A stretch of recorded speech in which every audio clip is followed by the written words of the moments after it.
verdad es que aprovechamos esta pausa para poder hablar con Fernando y irnos buscando la dinámica que permita que se agoten en este poco tiempo la mayor cantidad de inquietudes que ustedes nos han hecho llegar, y hemos hecho algunas preguntas a la ciudadanía, porque sí, ustedes, los que ven en Fernando Villavicencio una oportunidad, y los que no están convencidos, y los que a lo mejor hacen un cambio a esta última hora. Ese es más o menos el escenario de cada programa.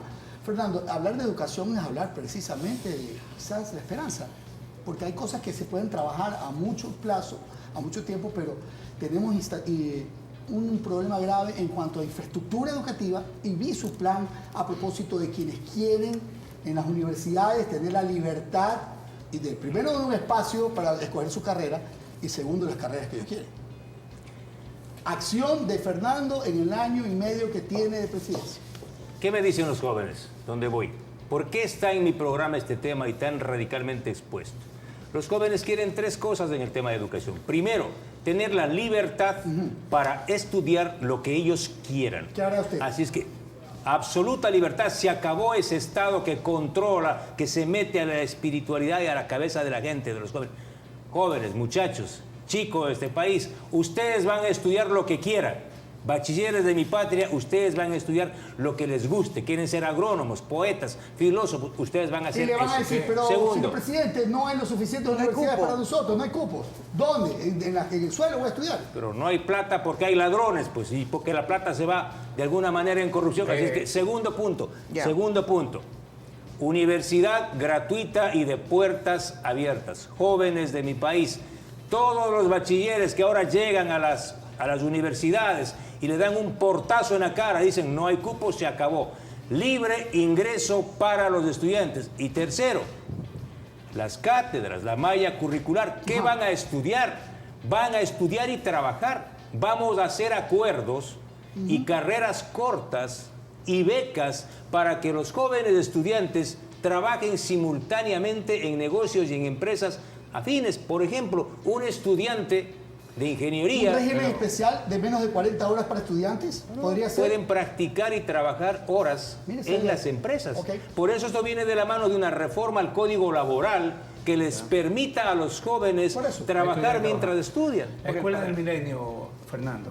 La Escuela del Milenio se ha hablado mucho. Es un dolor de cabeza y que da ganas de... Pero ¿cuál es la alternativa? Es un dolor de cabeza, pero ¿cuál es la alternativa? Y súmale al ladito de las escuelas de Milenio, las zonas rurales, donde escuchamos a un candidato que decía que va a hacer en ciertas zonas, y a dónde la van a hacer. ¿Cómo lo van a manejar? El concepto de las escuelas del milenio que pueden servir en las grandes urbes donde está la población concentrada, es un absurdo aplicarlo en el sector rural, donde es una ofensa a las comunidades indígenas y campesinas haber constituido una escuela del milenio con sobreprecio de antemano, porque casi todas tienen sobreprecio. Hay chicos, hay niños que tienen que caminar 10 kilómetros para llegar a la escuela del milenio. ¿Qué voy a hacer yo? ¿Qué va a hacer el gobierno valiente de Fernando Villavicencio y Andrea González Nader?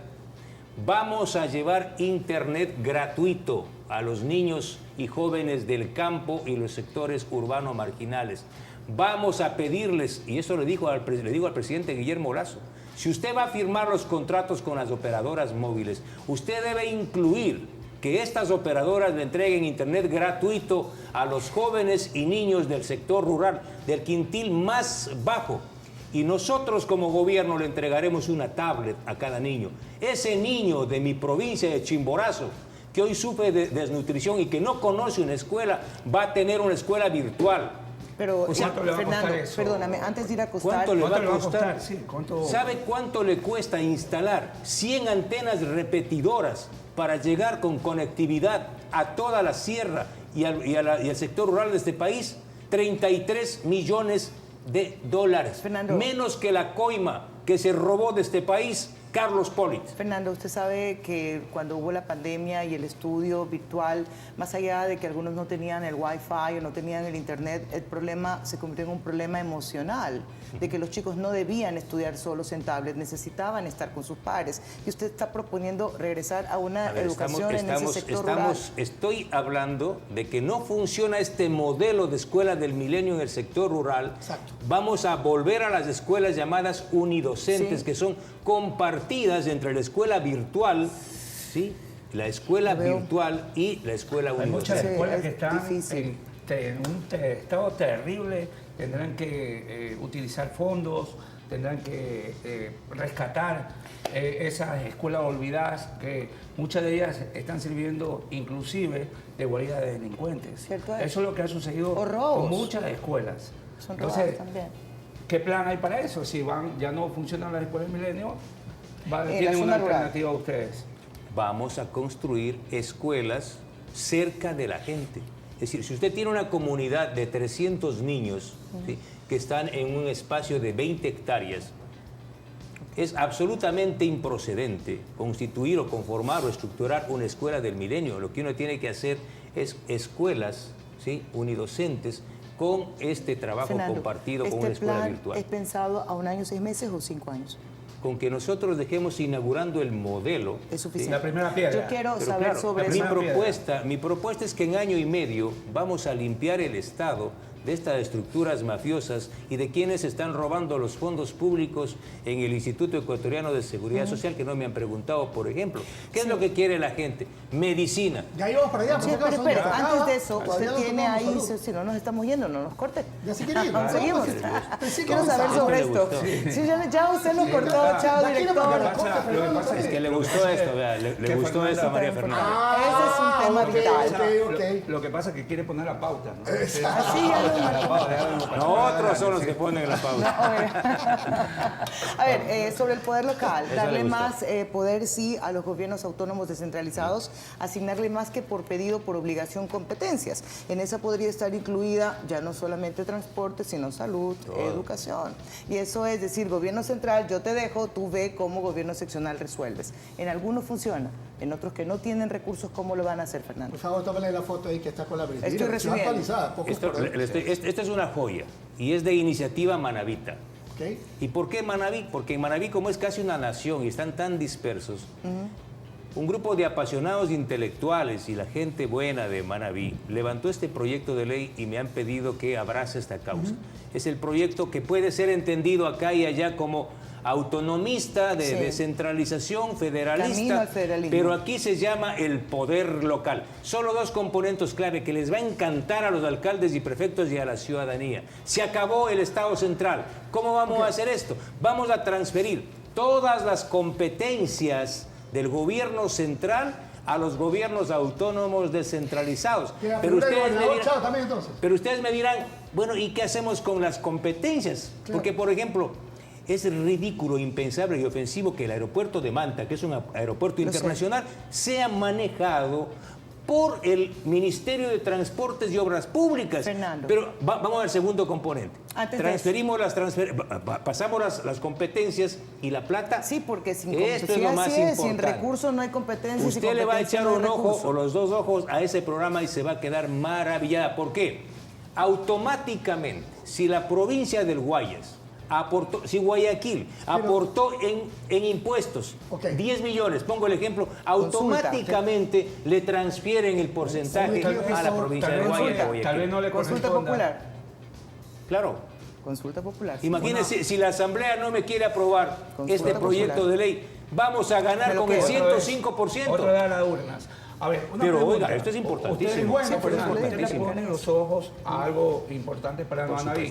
Pero aquí No, no, hay para Guayas, para todos. para todos. Aquí Claro. se necesita, Hídricas. se habla del aeropuerto de Guayaquil. Tal vez no sea mucho de la competencia que con suya, eso. pero está considerado. Pero por supuesto, Ok, transferimos está la considerado. competencia y el dinero, pues. Pero ahí viene el tema, las competencias municipales han generado también una cantidad de necesidades básicas insatisfechas de cantones que no son eficientes. Porque vamos a hablar también. agua de Durán, por decir, agua Ahí de Durán, está. Puerto Viejo, Quito. El tercer Problemas de componente, movilidad en el Quito, le tercer dejaron- componente, transferencia, ¿sí? El dinero y el control. Ok. La clave es el ¿Quién? control. ¿La Contraloría? Los alcaldes. el Ejecutivo va a tener una Secretaría Especial Exactamente. de Control. Los de alcaldes y prefectos no podrán hacer con la plata lo que han hecho, porque vamos a crear una secretaría que va a vigilar y a controlar la ejecución del presupuesto. Porque ¿qué es lo que ha pasado aquí? ¿Por qué creen que tantos alcaldes y prefectos tienen glosas y luego se hacen legisladores? porque uno de los huecos y alcantarillas de fuga de la plata del pueblo ecuatoriano es en la corrupción de los gobiernos autónomos descentralizados. Oficina técnica. Los impuestos que pagamos todos se van por ahí. Bueno, sigue siendo una propuesta muy buena, pero...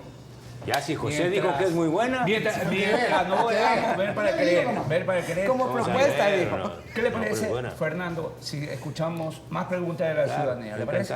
¿Ok?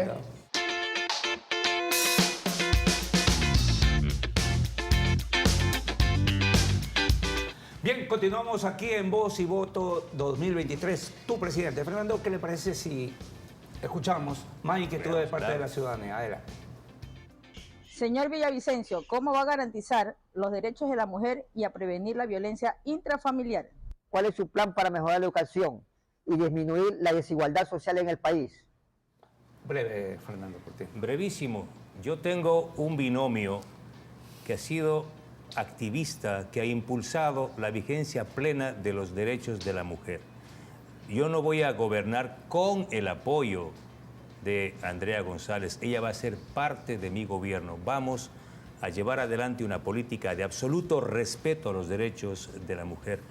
Vamos a liquidar toda forma de violencia. Mi gobierno será el gobierno de la democracia, de la libertad y de la paz. Y con el ejemplo que se ponga desde el gobierno, ese ejemplo llegará a los hogares. Ser un buen presidente es ser un buen padre de familia. Hay muchos problemas sociales que hoy se dan en la familia por asuntos económicos y cosas así. Los niños pagan platos rotos. Hemos visto muchas situaciones de violencia en ese sentido. El origen de la violencia intrafamiliar y de la violencia en general es producto de los patrones y de las matrices de empobrecimiento, de la falta de empleo. Nosotros vamos a resolver de forma simultánea y de forma integral el tema del empleo, el tema de la educación y el tema de la violencia. Para eso la normativa es clarísima. Ok, muy bien. Hacemos una pausa aquí en Voz y Voto 2023. Tu presidente y ya volvemos.